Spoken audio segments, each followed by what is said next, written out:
एखादं काम मनामध्ये आत्मविश्वास बाळगून करण्याऐवजी जर अहंकार बाळगून केलं तर ते कधीही पूर्णत्वास जात नाही. कारण मित्रांनो, अहंकार हा कामामध्ये आपल्या सातत्य आणत नाही. अहंकार आपल्यामध्ये जेलसी आणि क्रोध वाढवतो. अहंकार दुसऱ्याला हरवून स्वतः जिंकण्याची इच्छा आणि क्रोध आपल्यामध्ये तयार करतो. त्यामुळे अहंकारामुळे कुणीही माणूस आयुष्यामध्ये कधीही प्रगती करू शकत नाही किंवा जिंकू शकत नाही.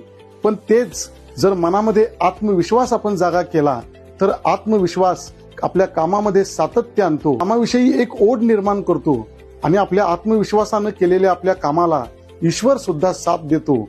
आत्मविश्वासानं केलेलं कोणतंही कार्य कधीही निष्फळ ठरत नाही, त्याला 100% यश हे मिळतच. म्हणून मित्रांनो, आत्मविश्वासाला जपून ठेवा आणि अहंकाराला आपल्या मनातून पळवून लावा. कारण प्रेम देणं आणि प्रेम घेणं आणि त्यातूनच आपलं ध्येय साध्य करणं हेच माणसाच्या यशाचं गणित आहे.